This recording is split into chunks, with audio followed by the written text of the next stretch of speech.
পৃথিবীর ৩ জন বাল্যবধূর মধ্যে একজন থাকেন ভারতবর্ষে। ভারতের ৪ জন তরুণীর মধ্যে একজন ১৮তম জন্মদিনের আগেই বিবাহিত হন। আর পশ্চিমবঙ্গ, বিহার এবং ত্রিপুরায় ৪০% মেয়েদের বিয়ে হয় ১৮ বছর আগে। ২০২৩ সালের একটি রিপোর্টে বলছে ইউনিসেফ। তবে বিভিন্ন সমীক্ষা বলছে বিগত কয়েক দশক ধরে দেশে বাল্যবিবাহের হার কমছে, কিন্তু উদ্বেগের বিষয় কয়েকটি রাজ্যে কিন্তু এই হার বেড়েছে। ন্যাশনাল ক্রাইম রেকর্ডস ব্যুরো তথা তথ্য অনুযায়ী অন্ধ্রপ্রদেশ, আসাম, বিহার, ঝাড়খণ্ড, রাজস্থান, তেলেঙ্গানা, পশ্চিমবঙ্গ এবং ত্রিপুরাতে বাল্যবিবাহের প্রবণতা জাতীয় গড় থেকে বেশি। সম্প্রতি 18 বছরের নিচে ছেলে মেয়েদের মধ্যে অপরাধমূলক কাজের সঙ্গে জড়িয়ে যাওয়ার যে প্রবণতা লক্ষ্য করা যাচ্ছে তাও কিন্তু উদ্বেগজনক। তাই প্রশ্ন জাগে, ত্রিপুরার মতো রাজ্যে কেন বাড়ছে বাল্যবিবাহের প্রবণতা? যে রাজ্যে শিক্ষার হার এত বেশি, সেই রাজ্যে কেন বাড়ছে বাল্যবিবাহ? বাল্যবিবাহ রোধে সরকার কি ভূমিকা নিচ্ছে? অনেকেই বলেন সামাজিক এই ব্যাধি ছোঁয়ায় ছুঁয়ে রোগের মতো, তাই এই ব্যাধি রোধে সমাজের কি দায়িত্ব ও কর্তব্য রয়েছে? পাশাপাশি বর্তমানে কেন বাড়ছে বিবাহ বিচ্ছেদের সংখ্যা? যদিও মার্কিন মুলুকের 50% বিবাহে বিচ্ছেদের তুলনায় ভারতবর্ষে বিবাহ বিচ্ছেদ হয় মাত্র 1%। তবুও উদ্বেগ সেই 1% নিয়ে। কেন হচ্ছে? এই সমস্যা দূর করতেই বা কি করা প্রয়োজন? বাল্যবিবাহ মানবাধিকার লঙ্ঘন এবং তা অবশ্যই বন্ধ করতে হবে। তাই আমি আর আপনি কি করতে পারি? নমস্কার, আমি দীপেন আর আপনারা দেখছেন নিউজ ভ্যানগার্ড। কেন বাড়ছে বাল্যবিবাহ এবং বিবাহ বিচ্ছেদের প্রবণতা, এই নিয়ে একটি বিশেষ টকশোতে আজ আমার সাথে রয়েছেন ত্রিপুরা শিশু অধিকার সুরক্ষা কমিশনের প্রাক্তন সদস্যা শর্মিলা চৌধুরী। নমস্কার ম্যাডাম। ম্যাডাম, অপ্রাপ্ত বয়স্ক ছেলে মেয়েদের বিয়ে করার যে প্রবণতা বলা হচ্ছে সেটা বাড়ছে, সেটা কেন বাড়ছে বলে আপনার মনে হয়? আমরা তো অনেক সময় দেখি অভিভাবকরাও 18 আগে বিয়ে দিয়ে দিচ্ছে, সেটা আসলে কেন হয়? আপনারা তো কাজ করেছেন এই বিষয় নিয়ে। প্রথমে ইংরেজি নববর্ষের শুভেচ্ছা আমার ব্যক্তিগত তরফ থেকে। যারাই আজকে এই নিউজটা দেখছেন বা শুনছেন, প্রশ্নটা সত্যি খুবই একটা কঠিন এবং সেন্সিটিভ প্রশ্ন যেটা আপনি করলেন। যেহেতু আমরা বিগত দিনেও কাজ করেছি, বর্তমানেও কাজ করে যাচ্ছি, যে বাল্য বিবাহের যে বিষয়টা রয়েছে, দেখুন দুটি কারণে হচ্ছে, যেটা আমরা মানে গ্রাউন্ড লেভেলে যেটা দেখতে পাচ্ছি। এক হলো যে অ্যাডোলেসেন্স পিরিয়ড যেটা থাকে, ওই বয়সটাতে একটা ভুল করে বাচ্চারা, পাশাপাশি আরেকটা ভুল হয় যেটা অভিভাবক বা গার্জিয়ানরা করে থাকে। এখনো সেটা আছে, নেই বলবো না, তবে কিছুটা পরিবর্তন হচ্ছে আছে। যেটা বললাম, যেটা যে গার্জিয়ানরা কেন দিয়ে দিচ্ছে, সেই দিক থেকে দেখতে গেলে ধরুন সরকারিভাবে বা ব্যক্তিগতভাবে বা এনজিও ভাবে যেভাবেই সেক্টরে কাজ করছে, কাজ কিন্তু প্রতিনিয়ত হচ্ছে। গার্জিয়ানের সাথে কথা বলা হচ্ছে, পাশাপাশি শিশুদের সাথেও কথা বলা হচ্ছে। আবার এরকমও করা হচ্ছে একটা প্ল্যাটফর্মে দুজনকে সামনে বসিয়ে বোঝানোর চেষ্টা করা হচ্ছে, এবং আইন সম্পর্কে বলা হচ্ছে, সমস্ত বিষয়গুলো একদম খোলাখুলি আলোচনা করা হচ্ছে। আমি ব্যক্তিগতভাবে আমি সেই বিষয়ে পরে আসবো ম্যাডাম, যে মানে কি করা হচ্ছে এবং কিভাবে করা হচ্ছে, আমরা সেই বিষয়টা নিয়ে পরে কথা বলবো। আগে একটু আমরা বোঝার চেষ্টা করি। অনেকেই হয়তো এই মুহূর্তে টিভির পর্দায় দেখছেন যে কোনো ঘটনা তো হয়নি, তাহলে এই বিষয় নিয়ে আলোচনা কেন? আসলে দর্শক বন্ধুরা, আপনাদের জানিয়ে রাখি, সামাজিক দায়বদ্ধতা নিউজ ভ্যানগার্ডের অবশ্যই রয়েছে।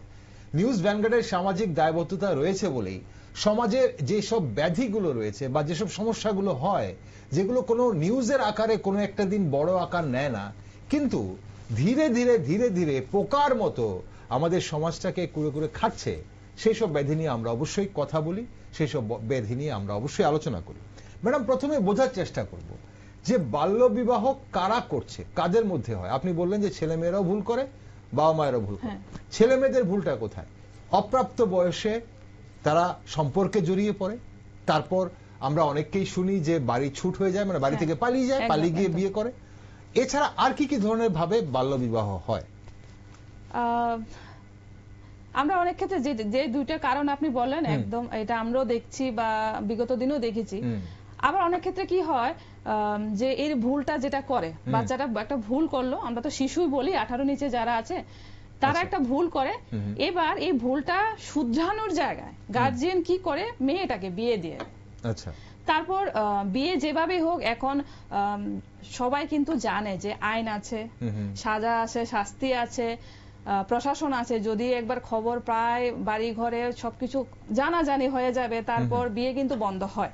আচ্ছা। এই সমস্ত খবর জেনেও তারপরেও দেখি গার্জিয়ানরা মানে যেখানে বসবাস করে এটা বাদ দিয়ে অন্য কোথাও গিয়ে, মানে এটা বলবো আমি, লুকানো হিসাবে একটা বিয়ে দেওয়া হয়। আচ্ছা। যাতে আমার টার্গেট হলো মেয়ের বিয়ে দেওয়া, আমি যেভাবে হোক মেয়েটাকে বিয়ে দেব। কারণটা কি, তো বলে যে আমার মেয়ে একটা ভুল করেছে।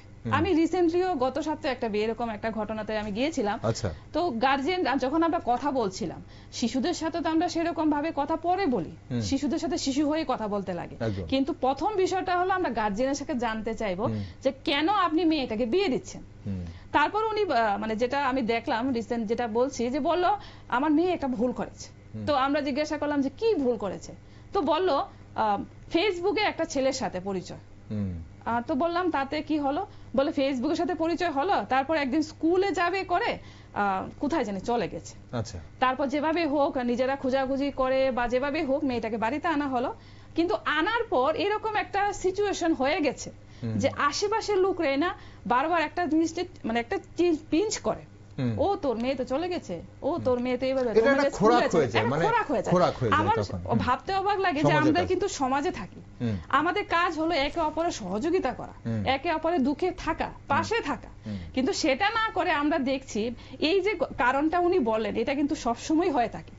এখন হোক বিয়ের আগে অথবা বিয়ের পরে, যদি বিয়ের আগে ভাঙানো হয় তাহলেও বলে, বিয়ের পরেও যদি হয় যে প্রশাসন এসে বিয়ে ভাঙানো হলো, প্রশাসন তো ভালোর জন্যই করছে একদম, কিন্তু এই যে আমাদের আশেপাশে আছে ওরা বলে আরে মেয়ের বিয়েটা ভেঙে গেল, ভবিষ্যতে বিয়ে হবে কি না, এই ধরনের কথাগুলি চিন্তা করে তারপর গার্জিয়ান অনেক সময় কি করে, এটা মানে একটা ফ্যাক্ট, ঠিক আছে একবার বিয়ে হয়েছে, আরেকবার কোথাও না কোথাও একটা ছেলে ধরে আমার মেয়েকে বিয়ে দিতেই লাগবে, এটা আমার একটা টার্গেট, না হলে আমার প্রতিবেশী যারা আছে আমাকে বাঁচতে দেবে না, বা এরকম একটা মানসিক যে চাপ আছে সেটা থেকে আমি কিভাবে বেরিয়ে আসব। আমি তো সেই চাপটা নিচ্ছি, কিন্তু আমার মেয়েও কিভাবে নেবে, এবং আমি সমাজে থাকতে পারবো কিনা, যেমন একটা বেধির মতো হয়ে যাচ্ছে যে আমার মেয়েকে বিয়ে দিতে পারছি না, বা মেয়ে একটা ভুল করেছে। কোথায় আমরা যারা সমাজে থাকি আমাদের লক্ষ্য থাকবে যে আমরা সবাই একে অপরকে সহযোগিতা করি, সেই জায়গায় আমরা পাশে এসে বলবো যা হয়েছে ভুল, মেয়েটা ভুল করেছে, মেয়েটা যেহেতু শিশু, ওকে আমরা আরো সামনের দিনে ভালো একটা ভবিষ্যৎ কিভাবে দিতে পারি, ওকে স্কুলে যাওয়ার চেষ্টা করি, ও যাতে খারাপ দিকগুলি আর না করে সেই বিষয়গুলি আমরা আলোচনা করি। এ না করে আমরা দেখলাম যে এই একটা বিষয় আছে, অনেকগুলি কারণ আমাদের এই কারণটাও আছে যেটা গার্জিয়ান অনেক সময় এটা বেশি মানসিক ভাবে নিয়ে নেয়। তারপরে যেটা বললাম রিসেন্টলি যেটা হচ্ছে, এরকম অনেক ঘটনা আমরা দেখি যে চাপে পড়ে আমার মেয়েকে বিয়ে দিতে লাগবে। আচ্ছা, একে তো আছে এডুকেশন, যে মেয়েদের সেরকম মানে এখনো এই মানে কিছু কিছু পয়েন্ট যদি আমরা ধরি, এখনো সেই চিন্তাধারাটা আছে যে ছেলে মেয়ের মধ্যে ডিফারেন্সটা একটু আছে।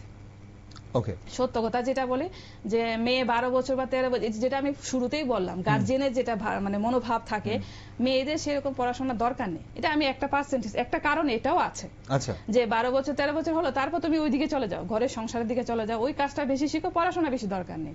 প্লাস আমরা দেখি যে গ্রামের দিকে যদি আমরা যাই, সংসারে সবাই মোটামুটি একটু কাজ করতেই লাগে, সংসারের দায়ে বা নিজের দায়ে কাজ করতেই লাগে। তারপর দেখি যে ছেলেটা স্কুলে যাচ্ছে কিন্তু মেয়েটাকে বলে তুই ঘরে থাক, ছোট ভাইকে দেখতে লাগবে, মানে সমাজের দায়িত্বটা কিন্তু অল্প বয়সী মেয়েদেরকে চাপানো হয়।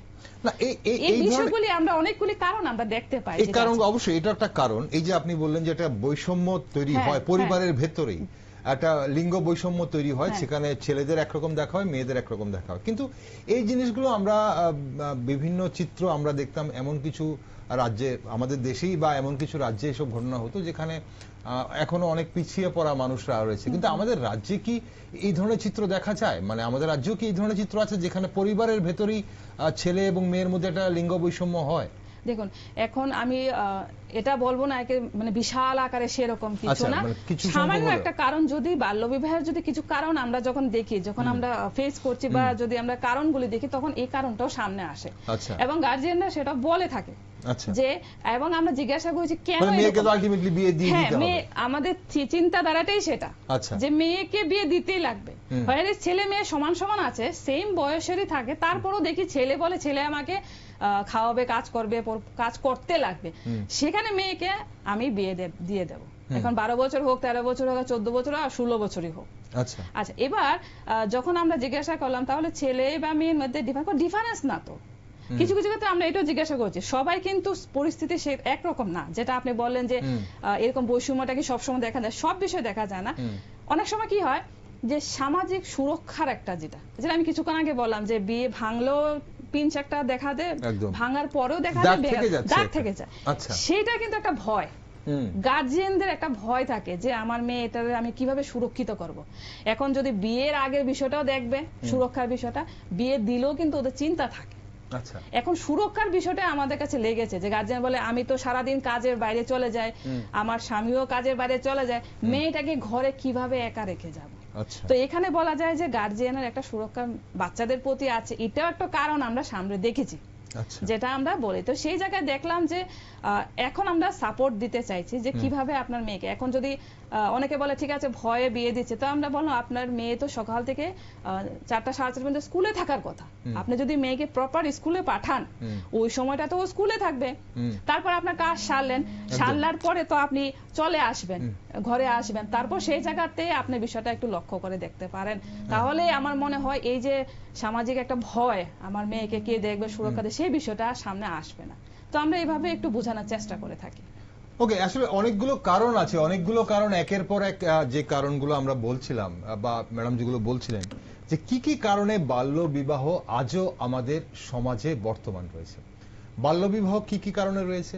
প্রথম কারণ হচ্ছে যে আজকাল সবচেয়ে বড় কথা যেটা বলা হচ্ছে যে এই যে ডিজিটাল যুগে বিভিন্ন প্ল্যাটফর্ম রয়েছে, যেখানে সামাজিক মাধ্যমগুলো, সেখানে খুব কম বয়সেই কিন্তু একে অপরের সান্নিধ্যে আসে, পরিচয় হয় এবং সেখানে পরিণয়, তারপর সেখানে একটা ভুল পদক্ষেপ নিয়ে নেয় অনেক শিশুরাই, যেটা ম্যাডাম বলছিলেন 18 বছরের নিচে আমরা শিশুই বলবো, অ্যাডোলেসেন্ট পিরিয়ডে অনেক ছেলে মেয়েরাই নিয়ে নেয়।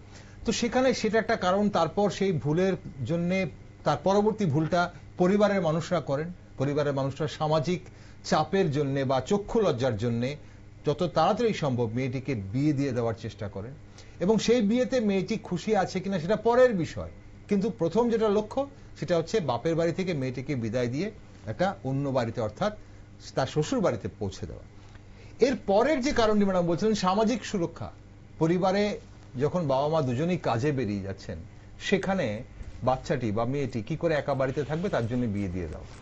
এছাড়া আর কি ধরনের কারণ আপনার মানে আপনারা দেখেছেন, আপনারা কাজ করছেন যখন, তখন দেখেছেন ম্যাডাম? এছাড়া অর্থনৈতিক কারণ তো থাকবে, এটা তো শুধু আমরা একটা শ্রেণীতে বলবো না, এখানে অর্থনৈতিক কারণটা মোটামুটি সব জায়গাতে আমরা দেখতে পাই যেটা আছে, অবশ্যই থাকবে। তার পাশাপাশি যেটা বলে আমরা যদি একটু গ্রামের থেকে একটু শহরে আসি, সেই মানে সেই দৃশ্যটা আমরা দেখতে পাই যে মোবাইলের থ্রুতে পরিচয়, সেই অ্যাডোলেসেন্স পিরিয়ডটা আসে, মোবাইলের থ্রুতে পরিচয়। তারপর আবার অনেক সময় একটা কারণও দেখি যে স্কুলে ধরেন কিছু সংখ্যক মেয়েরা থাকে, ছেলে মেয়েরা থাকে, এবার একটি মেয়ে বিবাহিত, সেই স্কুলে আসলো, আচ্ছা, তারপর যে পাশাপাশি যে মেয়েরা আছে একটা কিউরিসিটি থাকে।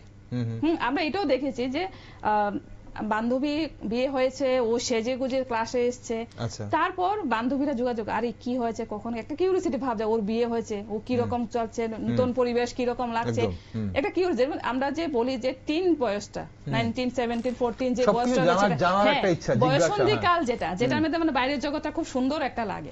তো সেই জায়গায় হঠাৎ করে একটা মেয়ে সেজে গুজে যদি স্কুলে আসে, ক্লাসে আসে, অবশ্যই পাশের মেয়ের একটা কিউরিসিটি থাকবে। ওই তখন আমরা এটাও দেখতে পেয়েছি যে আমার বান্ধবী নাকি একটা সম্পর্ক বানিয়েছে, আমারও ইচ্ছে হয়েছে আমি একটা সম্পর্ক বানাবো, সেইভাবে একটা কিন্তু ভুল পথে যাচ্ছে। এবার সমস্যাটা হচ্ছে কি, এই যে কথাগুলি, এই যে আলোচনাগুলি হচ্ছে, ওই জায়গাতে বুঝানোর কেউ নেই, এই সমস্যাটা নিয়ে আলোচনা করার কেউ থাকে না ওই সময়ে। এখন আমরা যারা কিন্তু খবর জানেও না, বড়রা তো কেউ জানেও না ব্যাপারটা। কিভাবে জানবে? তার কারণ এটা ভিতরে যে স্কুল, জিনিসটা হ্যাঁ, হচ্ছে এটা কি করে জানবে? এটাই সবচেয়ে বড় সমস্যা, যে বাচ্চার মনটা কিভাবে, মনের ভিতর কি চলছে।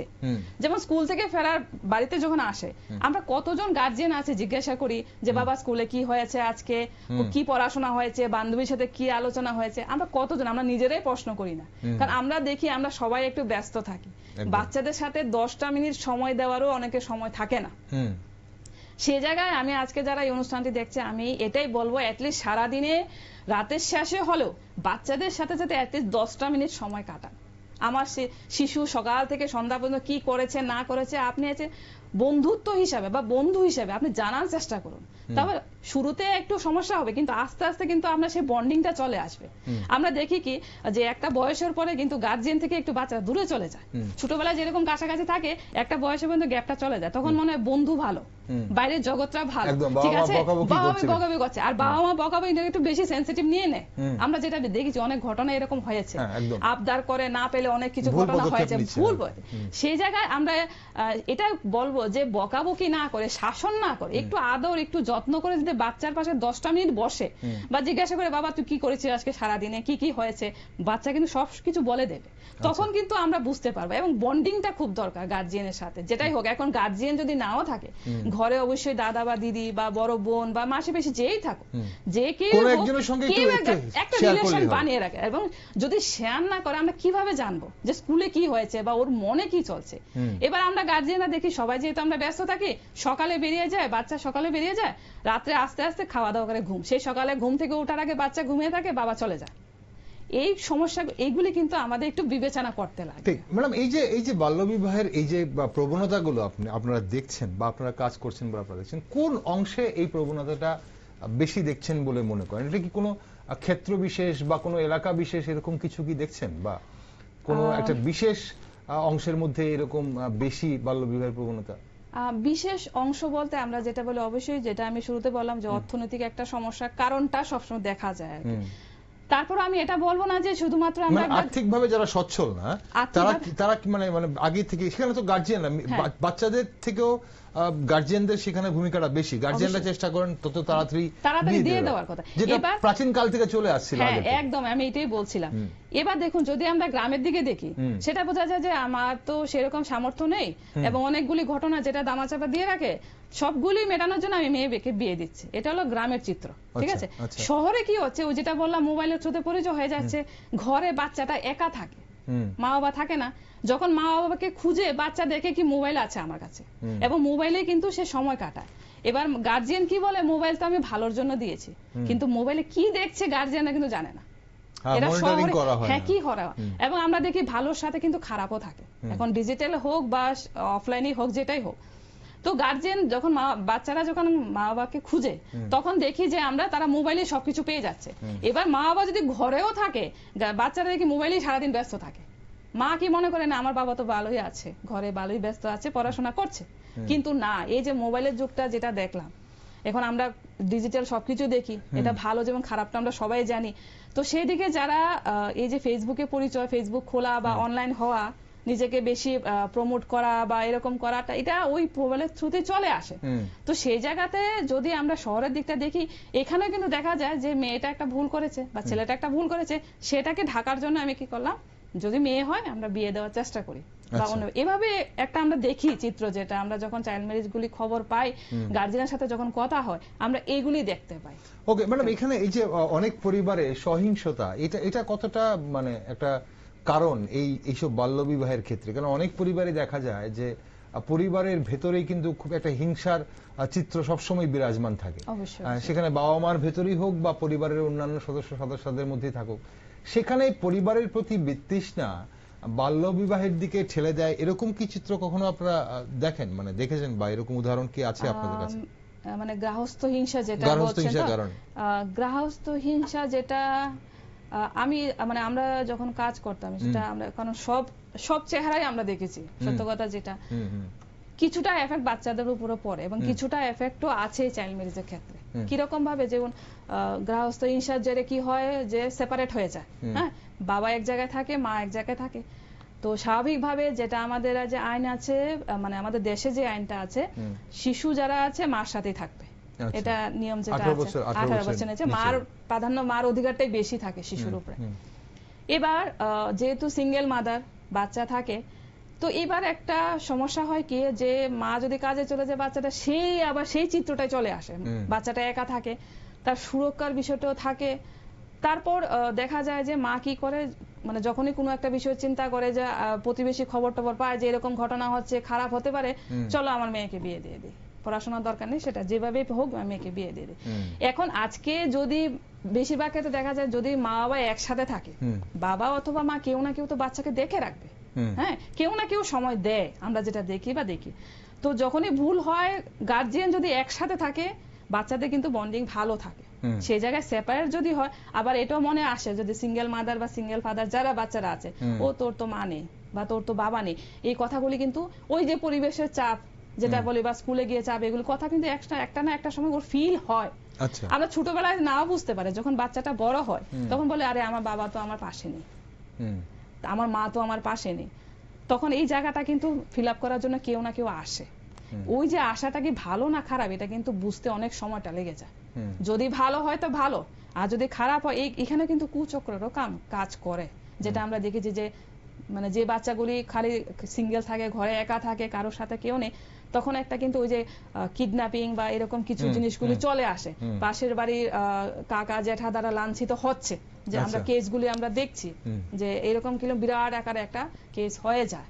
ওকে, আপনি কুচক্র বললেন, সেখান থেকে মনে পড়লো এই যে বাল্য বিবাহের ক্ষেত্রে, মানে বিশেষ করে 18 বছরের নিচে অপ্রাপ্ত বয়স্কে বিবাহ যদি আমরা বলি, সেখানে এই যে অনেক সময় আমরা এরকম শুনি যে কেউ ভুলিয়ে তাকে বা অন্য জায়গা থেকে কাজের সূত্রে এখানে এসছে, হয়তো সে ভুলিয়ে বিয়ে করে নিয়ে চলে গেছে বা বিয়ে করে তারপর পালিয়ে গেছে, এই ধরনের ঘটনাগুলো তো হয়।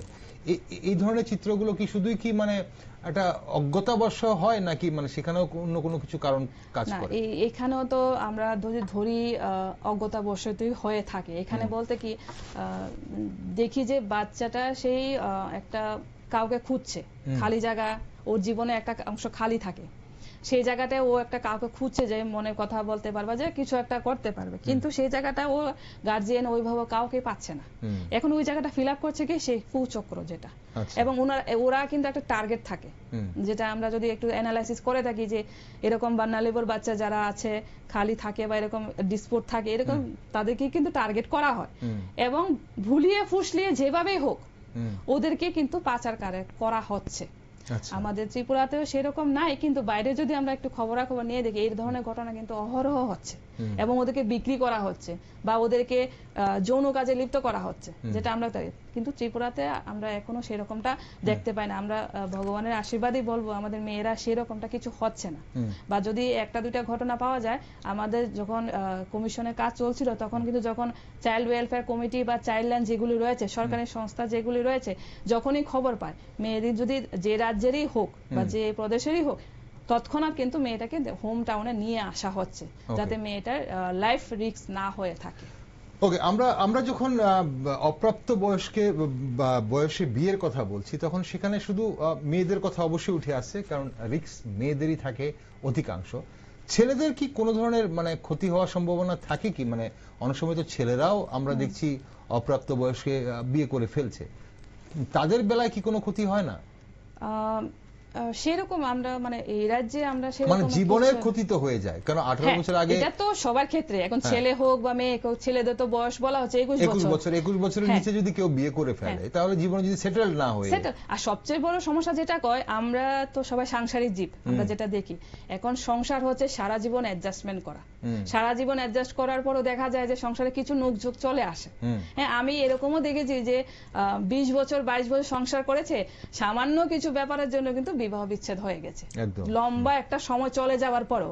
সেই জায়গায় দাঁড়িয়ে যদি আমরা বিচার করি যে 17 বছরের মেয়ে আর 19 বছরের ছেলে, বা ধরেন 17 বছরের ছেলে আর 19 বছরের মেয়ে, এরকম যদি হয়ে থাকে অপ্রাপ্ত বয়স্ক, তাদের মধ্যে বন্ডিং হবে, তারা সুন্দর জীবন যাপন করতে পারবে, সেই আশাটা তো আমরা এখন সহনশীলতা তাদের মধ্যে খুব বেশি থাকবে সেটা আশা করাটাও ভুল। হ্যাঁ, এই যে গ্যাপিংটা নিয়ে কিন্তু জীবনটা চলতে একটু সমস্যা হয়ে যায়, কারণ মনের ভাব সবকিছুরই চিন্তাধারা, থিঙ্কিং সবকিছু কিন্তু অ্যাডজাস্ট করতে সময় লাগে।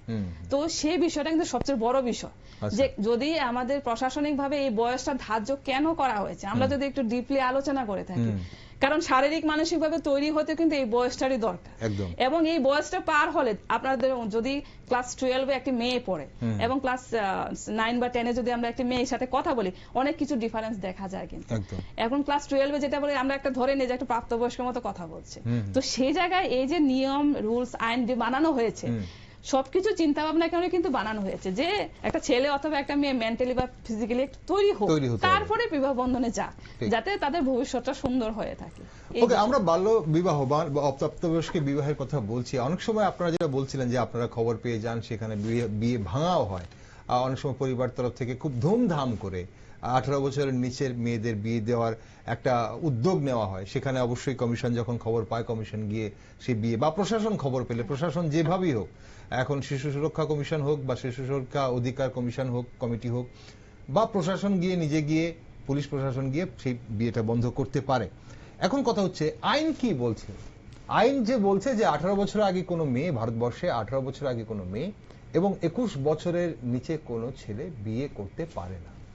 যদি করে তাহলে তাদের জন্য কি শাস্তির বিধান রয়েছে ম্যাডাম?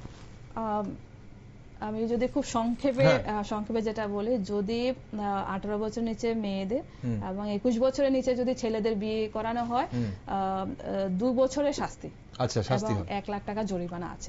এটা কি এই শাস্তিটা কি মানে যাদের বিয়ে হচ্ছে জুবিনাল তাদের হয় নাকি গার্জিয়ানদের হয়? যেমন দেখুন, আইন যখন শুরুতে বানানো হয়েছিল এটা কিন্তু সংশোধনও করা হয় সময়ের বুঝ বা দরকার হিসাবে যেটা বলে। প্রথমে ছিল যে যারা বিয়ে দিচ্ছে ওদের কিন্তু অপরাধ। একদম। এখন ধীরে ধীরে আমরা দেখছি যারা বিয়েতে উপস্থিত থাকবে সমস্ত কিছু, ধরুন এখানে পুরোহিত কিন্তু সবার আগে সব ভালো একটা রোল প্লে করছে, কার বিয়ে করাচ্ছে, ঠিক পুরোহিতের জানা প্রয়োজন, পুরোহিত প্রয়োজন। তারপরে আমরা দেখছি ডেকোরেটর যারা পরিবেশন করাচ্ছে বা ফার্নিচার দিচ্ছে বা যেটা করছে খাওয়া দাওয়া ব্যাপারে যেটা দেখছে, তারপর সমস্ত কিছু ওই বিয়েটার সঙ্গে যারা অ্যাসোসিয়েটেড আছেন। এবার যারা ওই বিয়েতে অ্যাটেন্ড করেছে ওদেরকেও নাকি, যে কারণ আপনারা জেনে শুনে ওই বিয়েতে যাচ্ছে, একটা অপরাধ হচ্ছে, অপরাধে আপনারা সমান অংশীদার। আচ্ছা, এই কথাগুলি আমরা দেখতে পাই এই আইনটার মধ্যে বলা আছে। এবার যখন এটা সংশোধন করে বানানো হয় তখন কিন্তু দোষটা সবার মধ্যে চলে আসে। ঠিক, কারণ কি যখন এরকম বিয়ে দায়িত্ব কেউ এড়িয়ে যেতে পারবে না। আপনারা যদি একটু লক্ষ্য করেন, গত মাসে মনে হয় সিপাহীজলা ডিস্ট্রিক্টে পুরোহিতকে গ্রেফতার করা হয়েছে। আচ্ছা, গ্রেফতার করে এটা একটা প্রসেস চলছে। আচ্ছা, তো অনেক ক্ষেত্রে দৃষ্টান্ত, এবং আমি এটা নিউজটা দেখে আমরা খুবই একটা ভালো লেগেছে, যে ভালো লাগা বলতে মেয়েটার জন্য ভালো হয়েছে। এবং যেহেতু আমরা এই ভারতবর্ষে বসবাস করি, এখানে আইন সংবিধান আমাদের সবাই মেনে চলতে লাগবে, তো জেনে শুনে ক্রাইম করাটা আমার মনে হয় না এটা করা ঠিক।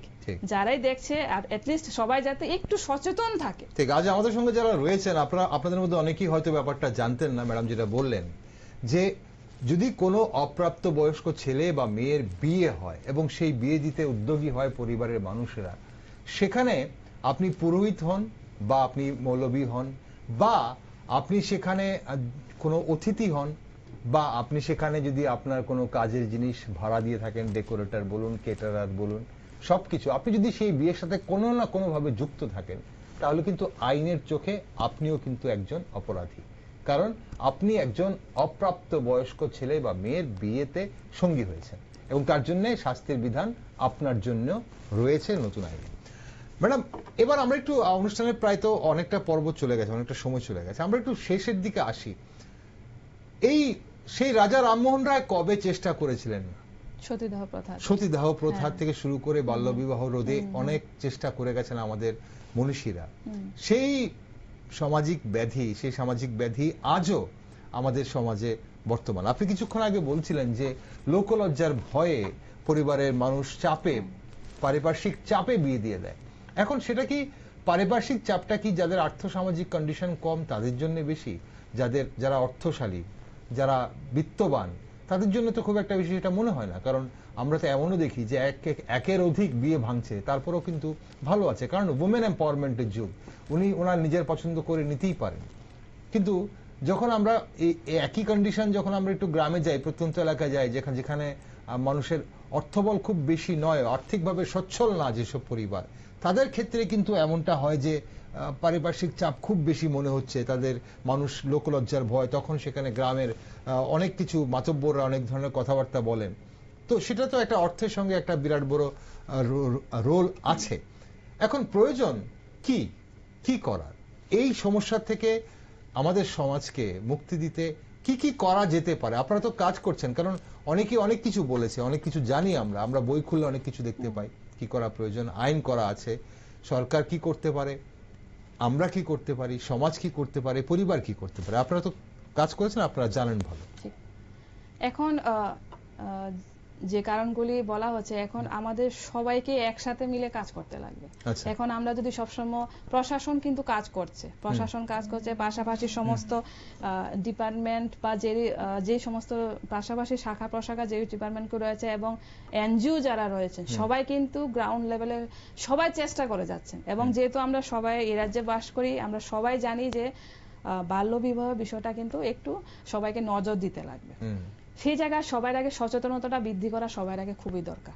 এখন যেটা স্কুল লেভেল হোক, পঞ্চায়েত লেভেল হোক, বা যে কোনো লেভেলে হোক, কমিউনিটি লেভেল হোক, সবাইকে বুঝাতে লাগবে। বিভিন্ন ক্লাবগুলোকে উদ্যোগ নিতে লাগবে।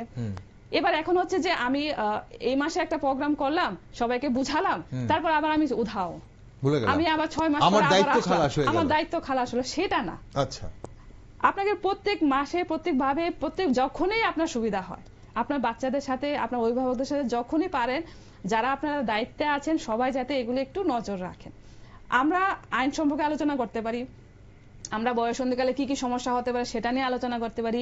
বাল্যবিবাহ ভালো হলে, ভালো তো নাই, খারাপ দিকগুলি আমরা বিস্তারিতভাবে আলোচনা করতে পারি এবং একজন আরেকজনকে দায়িত্ব দিতে পারি যে ওদের, তোর পাশের বাড়ি যদি এরকম কোনো খবর হয় আমাদের প্রশাসনকে জানাবি, আমরা আছি। এখানে একটা বিষয় লক্ষ্য করা আছে যে একটা আশ্বস্ত বিষয় বা একটা সাপোর্ট পারসন। হ্যাঁ, অনেক সময় এটা ভয়ে কাজ করে যে আমি যদি বলে দেই আমার বাড়িতে আমার আক্রমণ হবে কিনা, আমার কিছু হবে কিনা, আমার মেয়ের কোনো সমস্যা হবে কিনা, বা আমার হাজবেন্ড কিছু সমস্যা হবে কিনা, সেই বিষয়গুলি যখন আমরা সামনে দেখতে পাই, তখন আমরা বলি যে আপনারা, প্রশাসন কিন্তু আপনাদের সাথে আছে। কিন্তু সামাজিক প্রেক্ষাপটে কি হয়, একটা পাশের বাড়ির মানুষ হয়তো চাইছে না মেয়েটার বিয়ে হোক, কিন্তু খবরটা দিতে পারছে না, কারণ খবরটা বের হলে তো হাঙ্গামা চলে আসবে। তাহলে সেই জায়গায় কোনো সিক্রেসি মেনটেন করা যায় কিনা, এবং কোন নাম্বারে, চাইল্ড হেল্পলাইনে নাম্বার অবশ্যই। এবার আমরা যখনই অ্যাওয়ারনেস করি, যখনই যাই, যেহেতু সরকারিভাবে একটা হেল্পলাইন নাম্বার আছে 1098, এটা স্কুল লেভেলও আছে, সব জায়গায় কিন্তু এটা ডিসপ্লে করা আছে। এবং এখানে অভিভাবকদেরও বলা হচ্ছে যে আপনারাও কিন্তু একটা ফোন করে আপনাদের নিজের সমস্যা বা এই বিষয়গুলি নিয়ে আপনারা জানাতে পারেন সরকারকে। তারপরে কাজটা কিন্তু প্রশাসনই করবে। আপনি যে ফোন করবেন এটা কিন্তু ডিসক্লোজ হবে না, এটা কিন্তু লুকায়িত বা সিক্রেট থাকবে। আপনার সাহস করে জাস্ট একটা ফোন করতে লাগবে। ঠিক, টোল ফ্রি নাম্বার। হ্যাঁ, টোল ফ্রি নাম্বার।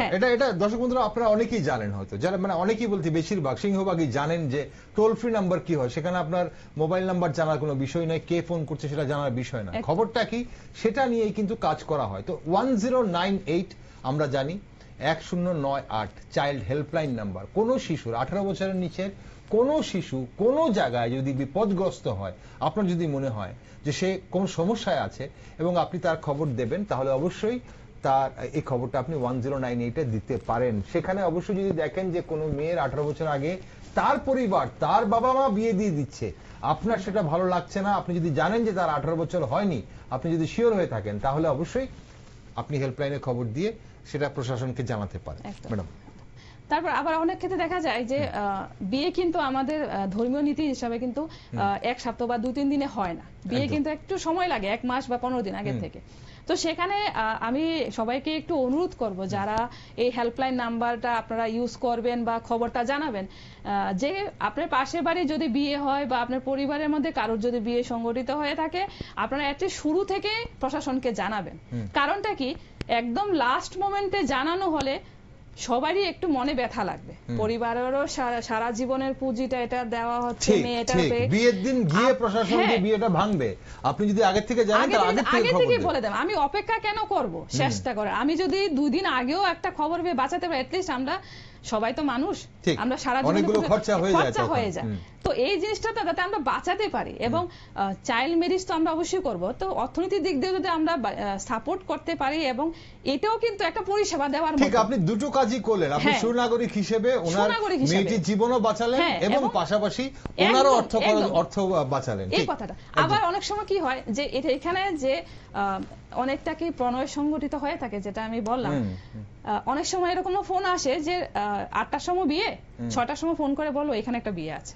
এটা হলো ইচ্ছে করে হয়রানি করা। আচ্ছা, তো এই জিনিসগুলো যাতে না হয়, আপনারা যারা দেখছেন নিউজটা, আপনারা প্লিজ এটা করবেন যে সময় মতো প্রশাসনকে খবর দিবেন, বা আপনাদের পরিচিত যারা আছে যাদের মনে হয় যে আপনারা খবরটা দিলে ওই বিয়েটা বন্ধ হবে, বা যে কোনো সমস্যা, একটা মেয়ে মিসিং হয়েছে, একটা আমরা চাইল্ড লেবার দেখতে পাচ্ছি, বা যে কোনো খবর যারা 18 নিচে আছে, আপনারা কিন্তু এই নাম্বারে ফোন করে জানাতে পারেন, যাতে আমরা ওই শিশুটিকে আমরা সুরক্ষা দিতে পারি। এই বিষয়টা একটু লক্ষ্য রাখার। ঠিক ম্যাডাম, এখানে তো আপনি বললেন সমাজের কি দায়িত্ব, সমাজের মধ্যে আমরা অবশ্যই পড়ি এবং আমরাই এই ব্যাপারটা দায়িত্বটা আমাদের নিতে হবে। পরিবারে কি দায়িত্ব আপনি আগে আলোচনা করেছেন, সেখানে অবশ্যই ছেলে মেয়েদের সময় দিতে হবে, বুঝতে হবে, তাদের খবর রাখতে হবে। সরকার কি করছে এবং বা কি করতে পারে, প্রশাসন কি ধরনের ভূমিকা নিতে পারে, বা আর কি কোনো জায়গায় আরো কিছু করার প্রয়োজন আছে বলে কি আপনি মনে করেন? দেখেন, সরকার যে আইনটা আছে, আইন প্রণয়নের যথেষ্ট ইচ্ছা মানে প্রবণতা আমরা দেখছি এবং করছেও।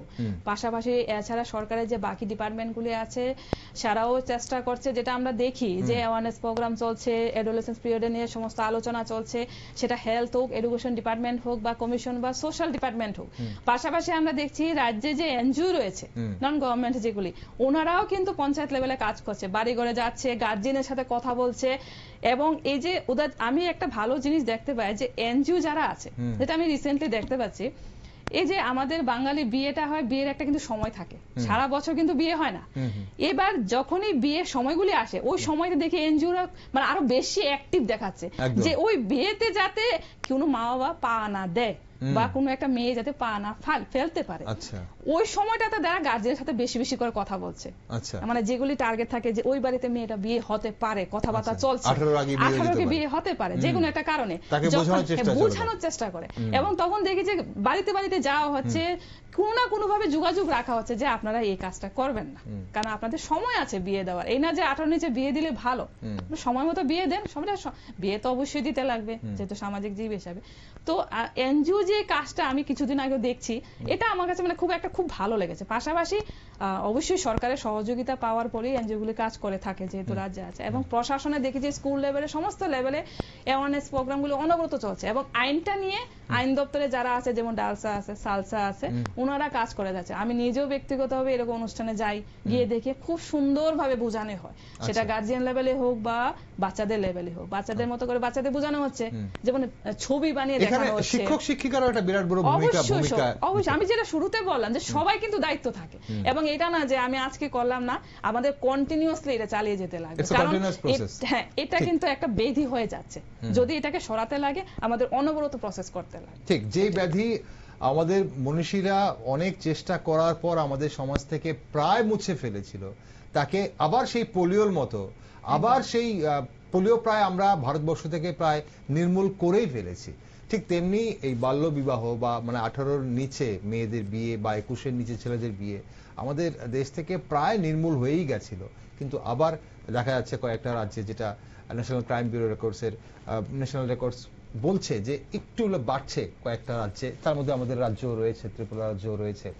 এখন সেটাকে নির্মূল করার জন্য আমাদের সবার দায়িত্ব নিতে হবে। ম্যাডাম, আমরা এই অনুষ্ঠানের শেষ পর্বে এই যে বিবাহ বিচ্ছেদের হারও কিন্তু বৃদ্ধি পাচ্ছে বলে অনেক তথ্য বলছে, বিশেষ করে শহুরের সমাজে।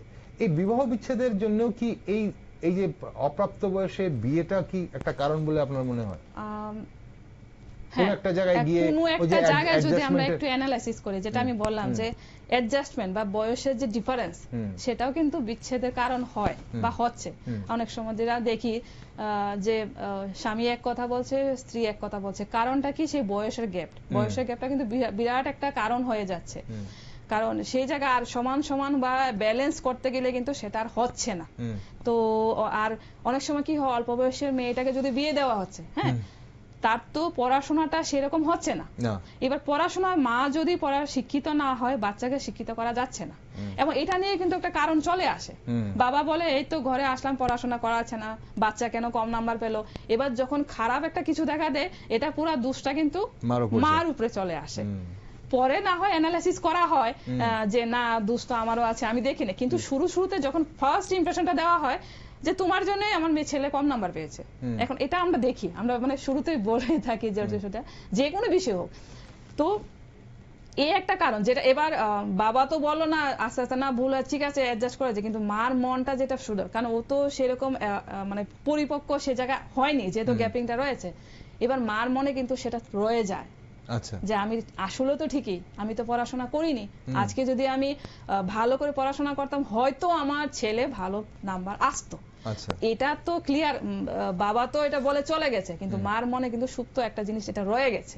এটা কিন্তু গ্যাপিং এর একটা হয়ে যায়। এবার ধীরে ধীরে দেখা যায় এরকম অনেক বিষয়, শুধু ছেলের নাম্বার কম আসলো সেটা না, অন্যান্য বিষয় সমাজ মানে পরিবারের মধ্যে অনেকগুলি বিষয় যেটা নিয়ে তর্ক বিতর্ক হয়ে থাকে বা হয়, সবসময় এটা স্বাভাবিক, দুটো মানুষ একরকম হয় না, তারপরেও অ্যাডজাস্টমেন্ট করা হয়। কিন্তু এই যে বিবাহ বিচ্ছেদের বিষয়টা কিন্তু এটা কিন্তু আস্তে আস্তে এটা ব্রাস্ট হয়ে যায় যখন একটা বড় আকার ধারণ করে, যখন দেখবে কারোর হাতে কিচ্ছু নাই, তখন কিন্তু এই বিচ্ছেদটা চলে আসে। একটা সময়ে যেটা দেখলাম যে না আর থাকা সম্ভব না, আমার লিমিট ক্রস হয়ে যাচ্ছে, আর থাকা সম্ভব না, এবার ফাটল শুরু। তো এটা একটা কারণ হয়ে যায় যেটা আমরা দেখি। ওমেন এম্পাওয়ারমেন্টের কথা অবশ্যই এখন সবাই জানে, নারী ক্ষমতায়ন এবং নারী ক্ষমতায়নের যুগ, যেখানে নারীদের শিক্ষিত করে, তাদেরকে উন্নত করে, তাদেরকে স্বাবলম্বী করে তোলার চেষ্টা হচ্ছে, এবং ভারত সরকার থেকে শুরু করে রাজ্য সরকার থেকে শুরু করে সবাই এই চেষ্টা করছে। সেই জায়গায় দাঁড়িয়ে অপ্রাপ্ত বয়স্কে যখন কোনো মেয়েরা এই ভুল করে, তাহলে সেখানে কোন একটা জায়গায় কি মনে হয় যে আমাদের সচেতনতার একটু অভাব রয়েছে এবং সেই সচেতনতার লেভেলটা আরো অনেকটাই বাড়াতে হবে? অবশ্যই আমাদের যখন আমরা এই ঘটনাগুলি দেখিয়ে থাকি, যখন আমরা একটু ডিপলি গিয়ে কথা বলি যে কি কারণে এরকম ঘটনাগুলি হচ্ছে, তখন একটা সময়ে বলে যে আমরা তো বুঝতে পারিনি, আমাদের সেরকম বুঝা হয়নি, যদি জানতাম এতটুকু গড়াতো না। যেমন বলে আমার 2 মেয়ে আছে, বড় মেয়ের সময় আমি সেটা বুঝলাম না, তো আমি বিয়ে দিয়ে দিলাম, এখন বুঝছি যে ওর সংসারে কি সমস্যা হচ্ছে, এখন আমি দ্বিতীয় মেয়ের সাথে আমি আর এই ভুলটা করব না। আচ্ছা, অথচ দেখেন ভুল কিন্তু বড় মেয়ের সাথে হয়ে গেছে। তখন আমরা যখন গার্জিয়ানের সাথে কথা বলি যে আমরা যদি জানতাম এরকম হবে, আমরা তো ভালোর জন্যই করেছি, কিন্তু সেই জায়গায় তো আমরা বারবার, তারপর আমরা জিজ্ঞাসা করি যে আপনি কি জানতেন যে এরকম আইন আছে, এরকম বিয়ে দিয়ে দাও? বলে হ্যাঁ সব জানতাম, জেনে শুনে মনে করলাম মেয়ে তো বিয়ে দিয়ে দিই, আমাদের কাজ দায়িত্ব শেষ। তখন আমাদের তারপরে বিষয়টা যখন আছে যে এখন মেয়ে ভালো আছে, বলে না মেয়ে ভালো নেই, মেয়ে অসুস্থ। তখন আমরা সত্যি খারাপ লাগে, তখন আমরা বলতাম মেয়েটাকে, তখন আমরা জিজ্ঞাসা করি, মানে আমি অনেক সময় যাই গিয়ে একটু কথাবার্তা বলি যে বলতো তোর স্কুলে কি এরকম প্রোগ্রাম হয়েছিল, তো কি বোঝানো হয়েছে স্কুল লেভেলে, কারণ আমরা স্কুলকেই প্রথমে টার্গেট করতাম, অনেক সবাইকে একসাথে পাওয়া যায় এবং ফ্রি ভাবে কথা বলা যায়, অনেক বাচ্চারা কিন্তু গার্জিয়ানের সামনে কথা বলে না, তো সেই জায়গায় ফ্রি ভাবে কথা। আবার যখন আমরা কাজ করি মেয়েদের আলাদাভাবে বোঝানো হয়, ছেলেদের আলাদাভাবে বোঝানো হয়, এটা একটা কিন্তু বিষয় থাকে, খোলাখুলি যদি আলোচনা আমরা করতে পারি।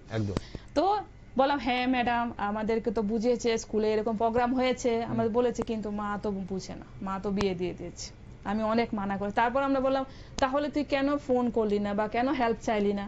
তো বলো না মা বলেছে বিয়ে দিলে ভালো হবে, পড়াশোনার দরকার নেই।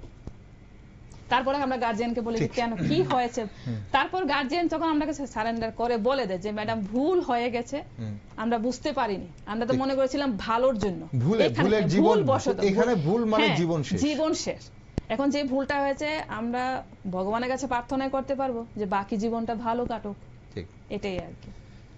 অসংখ্য ধন্যবাদ ম্যাডাম সঙ্গে থাকার জন্য। আজ গুরুত্বপূর্ণ বিষয়ে আজ আলোচনা করলেন, আলোকপাত করলেন আপনি, কি হয় কেন হয় সমাজে। আজ আমাদের সঙ্গে যেসব অভিভাবকরা ছিলেন, যারা আগামী দিনে হয়তো ছেলে মেয়েদের বিয়ে দেবেন, বা যারা হয়তো এই ধরনের প্ল্যান করছিলেন যে না এখনই দিয়ে দিলে মেয়েটার ভালো হয়, মেয়েটার 15-16 তো হয়ে গেছে, এখন থেকে পাত্র দেখা শুরু করি, বা হয়তো ভাবছেন যে মেয়ে তো এরকম কোনো একটি সম্পর্কে জড়িয়ে গেছে, তাড়াতাড়ি টেনে এনে সেই সম্পর্ক থেকে বের করে কোনো একটি পাত্র দেখে তাকে এই মুহূর্তে আমরা কন্যাদান করে ফেলি, তাহলে একবার ভাবুন যে, এবং ভাবুন, বোঝার চেষ্টা করুন যে মেয়েটা আগামী দিনে ভালো থাকবে তো, মেয়েটা 18-র আগে বিয়ে দিলে সে পরিপক্ক হবে তো, সবকিছু অবশ্যই বিবেচনা করার প্রয়োজন। অসংখ্য ধন্যবাদ ম্যাডাম সঙ্গে থাকার জন্য। আজ দর্শক বন্ধুরা, আর্থসামাজিক অনুন্নয়ন, সচেতনতার অভাব, প্রচলিত প্রথা ও কুসংস্কারের পাশাপাশি সামাজিক অস্থিরতা, কন্যা শিশুর প্রতি নেতিবাচক দৃষ্টিভঙ্গি এবং আইনের অজ্ঞতার কারণে বাল্যবিবাহ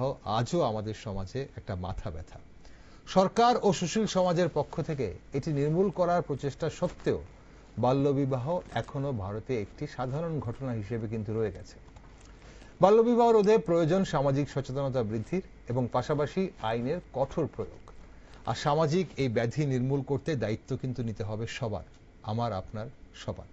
রাজ্যে বাল্যবিবাহের সব খবরে তাই চোখ রাখছি আমরা, আর আপনারা চোখ রাখুন শুধুমাত্র নিউজ ভ্যানগার্ডে।